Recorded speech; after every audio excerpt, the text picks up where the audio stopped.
Tiffin వచ్చేసి జొన్న రొట్టెలండి. చూడండి ఎంత మంచిగా ఉన్నాయో, ఎంత రౌండ్గా చేసిందో చూడండి. చూడండి ఫ్రెండ్స్, ఇన్ని జొన్న రొట్టెలు చేసిందండి నేను. ఈరోజు చికెన్ అండి మాది. కర్రీ వచ్చేసి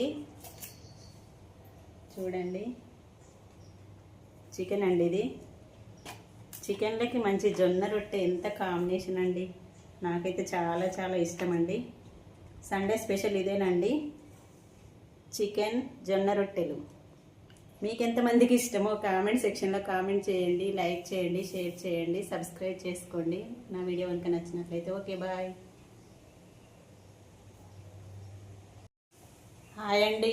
ఈరోజు సండే స్పెషల్ మాది టిఫిన్ ఏంటంటే జొన్న రొట్టెలు చేసిందండి. జొన్న రొట్టెలకు కాంబినేషన్ చికెన్ అండి. చూడండి,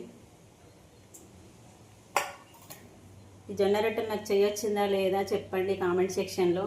నాకైతే మా అమ్మగారు నేర్పించారండి. చూడండి, రౌండ్గా చేసిందని అనుకుంటున్నాను నేనైతే. మీకు ఎలా అనిపిస్తున్నాయో కామెంట్ సెక్షన్లో చెప్పండి. చూడండి, ఇన్ని చేసిందండి జొన్న రొట్టెలు. జొన్న రొట్టెల కాంబినేషన్ చికెన్ చాలా చాలా బాగుంటుందండి. నాకైతే చాలా చాలా ఇష్టం అండి. చూడండి,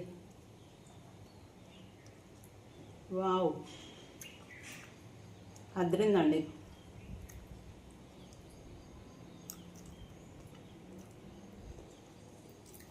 సూపర్ ఉందండి.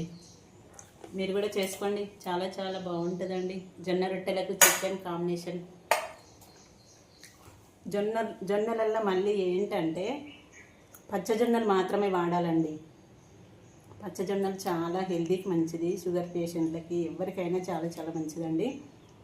చపాతీ తింటారండి. చపాతీ తినే బదులు అన్నం తిన్నది బెటర్ అండి. ఎందుకంటే అన్నం తిన్నా చపాతీ తిన్నా ఒకటే, గోధుమ చపాతీ. జొన్న రొట్టెలు అయితే చాలా మంచిదండి నాకు తెలిసినంత వరకు. చూడండి, ఓకేనా, బాయ్.